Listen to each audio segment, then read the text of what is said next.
कुछ नहीं करना है। ये 2 इंच की जुबान है, इसको ही तो संभालना है। 5 फीट का शरीर सुरक्षित रहेगा तुम्हारा। 2 इंच की जबान पर थोड़ा सा कंट्रोल करो, संयम रखो।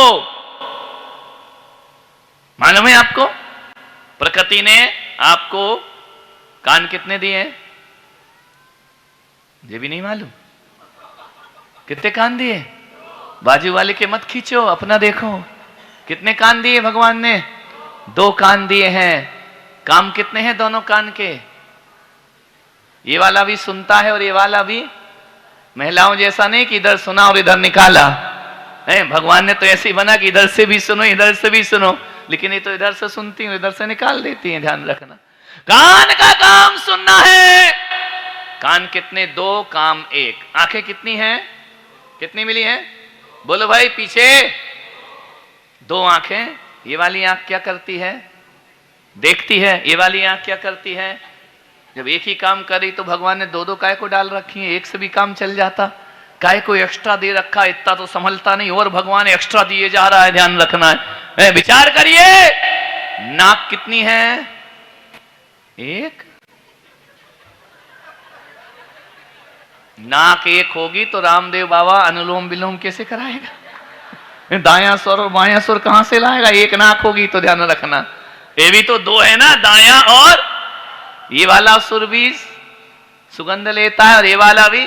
ऐसा तो नहीं कि दायां वाला दुर्गंध लेने के लिए और बाएं वाला सुगंध लेने के लिए। दोनों का एक काम है।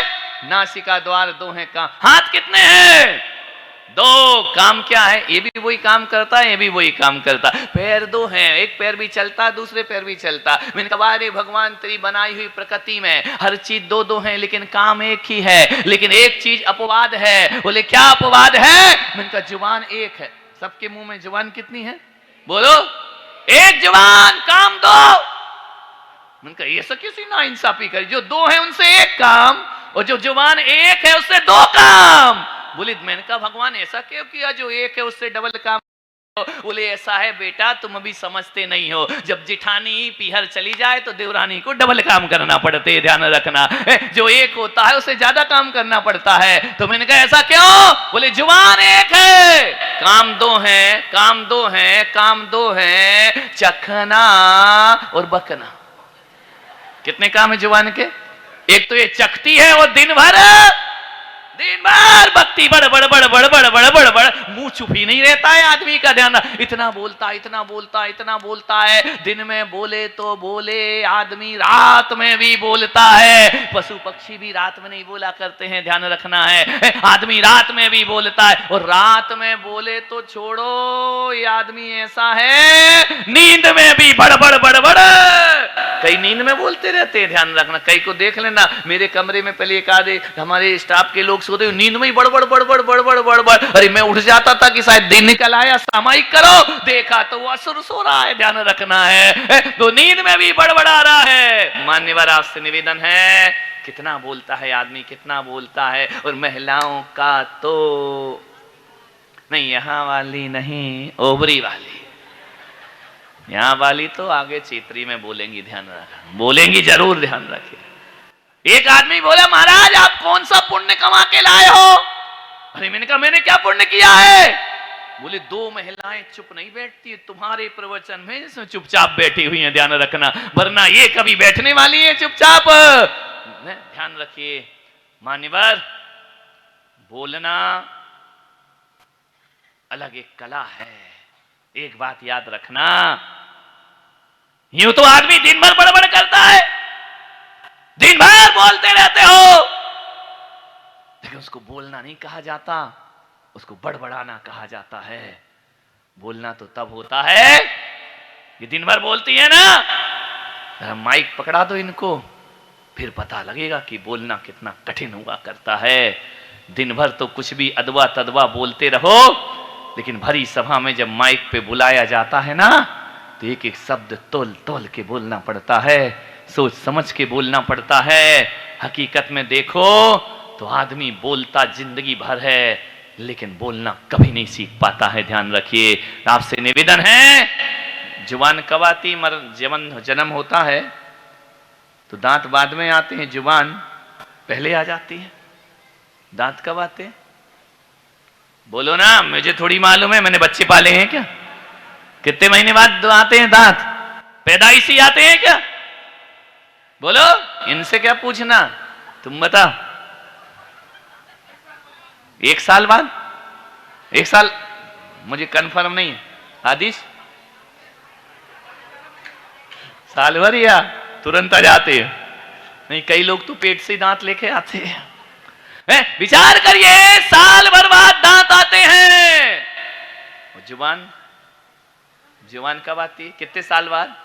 6 महीने बाद, जन्म से। और ये दांत मरने से पहले गिर जाते हैं। जुबान गिरती है क्या?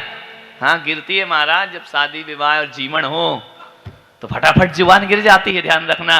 पानी पूरी पे गिर जाती, समोसे पे गिर जाती, कचौरी पे गिर जाती है, और ये सागवाड़ा की कलाकंद पे गिर जाती है, ध्यान रख, कई बार गिरती है, लेकिन फिर भी जुबान जुबान रहती। मेरे भाई, एक बात याद रखना, जुबान ऐसी है जो जन्म से साथ आती है और मरते तक हमारा साथ निभाया करती है। ध्यान रखिए, विचार करना है यहां से। इस जुबान को बहुत संभाल करके जियो। जुबान यदि सही है तो जिंदगी आसान है। अरे नमोकार मंत्र जपना 9 बार की जगह 8 बार जप लेना, भगवान गुस्सा नहीं होगा। लेकिन मीठी जुबान घर में दिन भर प्रयोग करो, भगवान के मंदिर जाने की जरूरत नहीं, हमारा घर ही मंदिर बन करके खड़ा हो जाएगा। ध्यान रखना, सभ्यता से बातें करो, अच्छे से बातें करो, अच्छे शब्दों का संकलन करो और दिल में प्रेम रख करके बोलना प्रारंभ करो, जीवन सार्थक हो जाएगा। विचार करिए आप, हस्तिनापुर में संदेश पहुंचा, पांडवों ने इंद्रप्रस्थ बना दिया, खंडप्रस्थ दिया था और इंद्रप्रस्थ बना के रख दिया। ध्यान रखना, ऐसा स्थान दिया था जहां न पानी था, न हवा थी, न जमीन सही थी, बंजर जमीन, उपेक्षित स्थान पांडवों को दे दिया धृतराष्ट्र ने कि जाओ वहां अपना रहो। दुर्योधन ने दे दिया, सोचते थे कि वहां कुछ होने वाला नहीं है, लेकिन खंडप्रस्थ को भी पांडवों ने अपनी युक्ति से इंद्रप्रस्थ में परिवर्तित कर दिया। वो वही मैं बेटियों से कहता हूं, माँ बाप ससुराल कैसी भी दे दें, अरे खंडप्रस्थ भी दे देना तो बेटियों निवेदन है तुमसे, उसे इंद्रप्रस्थ बना करके दिखाइए तो तुमने अपने जीवन में कोई सत्कार्य किया। खंडप्रस्थ दे दिया, बंजर भूमि दे दी, वीरान जगह दे दी, पांडवों ने उसे इंद्रप्रस्थ में परिवर्तित कर दिया, देवताओं से घर बनवा लिए। खबर पहुंची हस्तिनापुर, जैसे ही संदेश पहुंचा, सारी राजधानी देखने जा रही है। उस समय दिल्ली राजधानी नहीं थी, हस्तिनापुर राजधानी थी, ध्यान रखना है। तो लोगों ने कहा कि चलो देख कर आते हैं। पूरे हस्तिनापुर में चर्चा हो गई, बहुत सुंदर महल बनाया है। दुर्योधन ने सोचा यार सब जा रहे हैं, चलो मैं भी देख कर आता हूं कैसा बनाया। मैंने तो उन्हें ऐसी वीरान जमीन दी थी, ऐसा जमीन दिया था कि जहां कचरा भी नहीं रख सकते हैं, और उन्होंने स्वर्ग जैसी राजधानी बना करके रख दी। सब गए, दुर्योधन ने कहा मैं भी चलता हूं। बोले चलो चलकर देखते हैं। अंधे घृष्णास ने दुर्योधन से कहा कि जाकर के तो देखो क्या किया है उन्होंने। जैसे ही गए, बड़ा अद्भुत महल देख करके आंखें फटी की फटी रह गई। देखा दुर्योधन ने, इन्होंने तो हस्तिनापुर का महल फीका कर दिया, इतना सुंदर इतना खूबसूरत बनाया है। मान्यवर, दुर्योधन ने कहा चलो थोड़ा अंदर चलते हैं। जैसे ही अंदर गए, बड़ी अद्भुत कला थी, दृष्टि भ्रम था। जहां सूखा था वहां पानी दिखता था, और जहां पानी था वहां सूखा दिखता था। दुर्योधन ने अपनी धोती समेटी, लग रहा था कि यहां पानी है, संभल संभल के चल रहा है, वहां तो सूखा था, पानी था ही नहीं। अरे दुर्योधन ने कहा कैसा गजब बनाया है। उसने अपनी आंखें मली, कहीं मेरी आंखों में मोतियाबिंद तो नहीं हो गया है, ये कैसा महल बना है। आगे गए, देखा दुर्योधन ने अब तो पूरा सूखा है, कितना अच्छा। धोती छोड़ी हाथ से और चला आगे। जैसे ही आगे गया, मान्यवर आपको मालूम है, चपाक से गिरा पानी में। असावधानी हो गई, ध्यान रखना।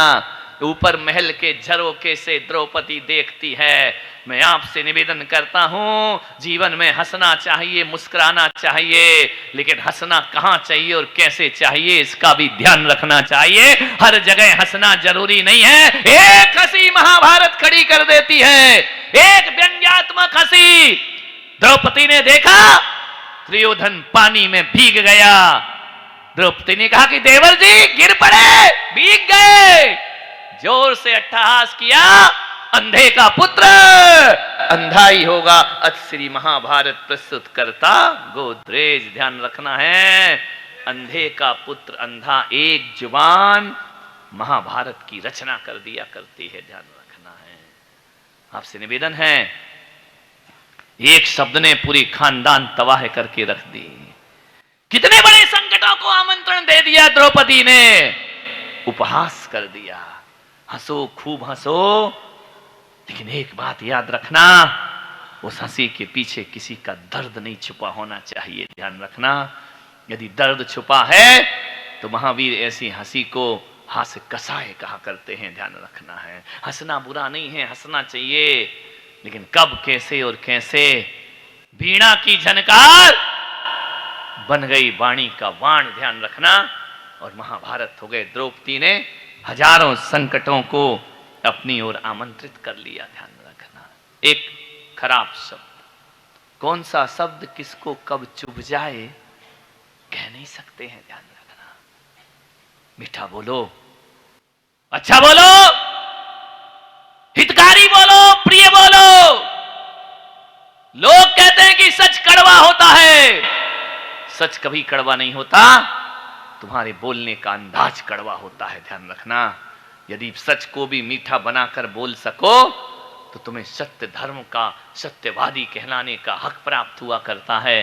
लेकिन लोगों ने कहा हम तो तीखा बोलते हैं, हम तो सच बोलते हैं इसलिए तीखा लगता है, मिर्ची लगती है। ऐसा नहीं, सच को भी मीठा बना करके बोला जा। लोग तो झूठ को मीठा बना के बोल रहे मेरे भाई, तो क्या तुम सच को भी मीठा नहीं बना सकते हो? ध्यान रखिए, झूठ भी मीठा बन करके बिक रहा है बाजारों में, सच को भी मीठा बनाया जा सकता है। वाणी का प्रयोग सोच समझ के करो। तुलसी मीठे वचन से सुख उपजत चहु और, सोचना है आपको। मधुर वचन है औषधि, कटुक वचन है तीर। मीठे वचन आज का पहला प्रवचन है। किसी चीज का सुधार कर सको या ना कर सको, अपनी वाणी में सुधार जरूर करो। ये कर सकते हो तुम, चेहरा प्रकृति की देन है, इसे नहीं बदल सकते हो। रंग कैसा मिला है वो प्रकृति से मिला है, काला हो या गोरा हो कोई फर्क नहीं पड़ता है। आदमी दुखी है कि हाइट कम है, हाइट ज्यादा है, इसमें कोई परिवर्तन नहीं हो सकता है। आवाज कैसी है इसमें नहीं बदला जा सकता है। तुम मेरे से प्रवचन सुनकर मेरे शब्द तो ले सकते हो, मेरी आवाज थोड़ी ले सकते हो। ध्यान रखना है, आवाज तो मेरी अपनी है, उसमें परिवर्तन नहीं होता है। मान्यवर, मेरा आपसे निवेदन है, हम ना आवाज बदल सकते हैं ना चेहरा बदल सकते हैं। यदि हम बदल सकते हैं तो अपनी वाणी और व्यवहार बदल सकते हैं मेरे भाई, उस पर तुम्हारा अधिकार हुआ करता है।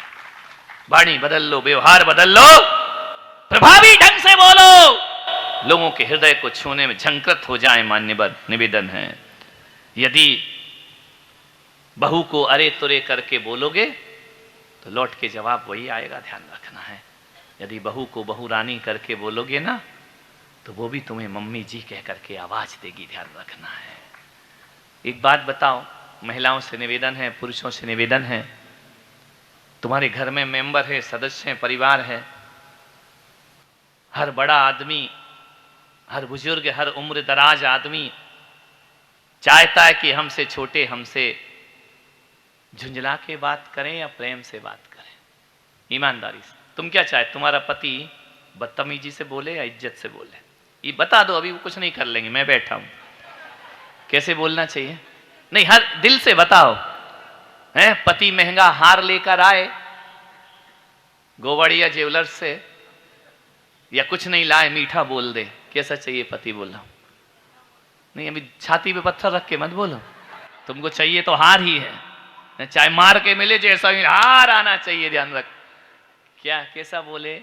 सोने से लाद दे तुम्हें आभूषण दे दे, महंगा अच्छा सुंदर मकान बना दे। सागवाड़ा की मकान देखो, महलों से कम है क्या? 2 मकान अभी मैंने देखे हैं, ऐसे बने, ऐसे चमाचम चमाचम। ध्यान रखना, महलों से कम नहीं है। लेकिन एक बात बताओ, सोने का महल भी बना दे, महंगी महंगी साड़ियां ला करके दे दे, महंगे महंगे आभूषण ला करके दे दे, लेकिन तुमसे बदतमीजी से बात करे तो चलेगा क्या? बोलिए, बोलो, जोर से बोलो। अभी भी डाउट लग रहा है। नहीं नहीं, चलेगा तो चलेगा, हम बोल देंगे। और बोलो बेटा बदतमीजी से, इज्जत से बोले ना। पत्नी है तो क्या हुआ, पति से भी इज्जत चाहती है कि नहीं चाहती है? बोलो, चाहती है तो इनके सुनाओ ना, इनके कान में, ताकि ढंग से बोलें घर में आकर के। विचार करिए, आप चाहती कि इज्जत से बोले, कैसा भी पति हो, भला है बुरा है जैसा भी है। यानी तुम व्यंग्य करने से बाज तो आओगी नहीं, कह तो दिया भला बुरा जैसा भी है। मान्य बात। आप चाहती हैं कि आपके बच्चे, आपकी बहू, आपकी सास, आपके भाई बंधु, आपके पति, आपका देवर, आप क्या चाहते हैं? गुस्से में जवाब दें, झुंझला के जवाब दें, बदतमीजी से जवाब दें, गुस्सा करके जवाब दें? चाहते हो क्या? नहीं चाहते ना। कितनी महिलाएं चाहती हैं कि हमारे घर में इज्जत से बात होना चाहिए। हाथ उठा करके विश्वास दिलाई, हाथ उठाइए। जो नहीं चाहती उनके यहाँ तो बंटा ढार होना ही है, ध्यान रखना है। अच्छे से हाथ उठाओ, शर्माना काहे को। देख लो रे, ढंग से बोला करो, ये पत्नियां हैं तुम्हारी, ध्यान रखो। वो चाहती कि हमें नहीं चाहिए हीरा मोती, ये मेरे किस काम के ना चाहूं हीरा मोती। ध्यान रखना, ये केवल इतना। आज सबसे बड़ा दुख इनका यही है कि पति सब कुछ देता है, मुझे वक्त नहीं देता और मीठी वाणी नहीं बोला करता है। ध्यान रखना है। आपसे निवेदन है, सबने कितने अच्छे से हाथ उठाया कि हाँ हमको चाहते इज्जत से बोले। मालूम है जवाब पहले होता है या प्रश्न पहले होता है? आपसे निवेदन है बड़ी विनम्रता के साथ, प्रश्न पहले होता है या जवाब पहले होता है? नहीं, फटाफट बताओ। प्रश्न पहले होता है ना। यदि तुम झुंझला के गुस्से में पूछोगे तो उत्तर गुस्से में आएगा, और तुम मीठा बोलोगे तो उत्तर भी मिठास के साथ लौट करके आएगा। मैं नहीं चाह, अब बजी है ताली, देखो। हाँ महाराज, अब आया मजा। अभी तो बड़ी हाथ उठा रही थी जोर जोर से। विचार करिए, आप जैसा सुनना चाहते हो, मैं पुलक सागर कहता हूं, वैसा बोलना प्रारंभ कर दो। मीठा सुनना चाहते तो मीठा बोलना प्रारंभ करो, और तीखा सुनना चाहते तो तीखा बोलना प्रारंभ करो। उत्तर हमेशा बाद में आता है, प्रश्न हमेशा नहीं। ये इसको थोड़ा उल्टा कर दो, तुम्हारी भी वही दशा है कि चाहते हो पत्नी ढंग से बोले तो प्रश्न भी तुम्हारा अच्छे मीठे अंदाज में होना चाहिए। मान्यवर, आपसे निवेदन है, पति पत्नी तो छोड़ो, मैं तो कहता हूं घर के नौकर से भी अच्छे से बात किया करो। यदि नौकर से भी आप कह के और अच्छा कह करके बात करोगे जी लगा के, तो नौकर तुम्हें मालिक नहीं, तुम्हें भगवान मानने को तैयार हो जाएगा। ध्यान रखना है।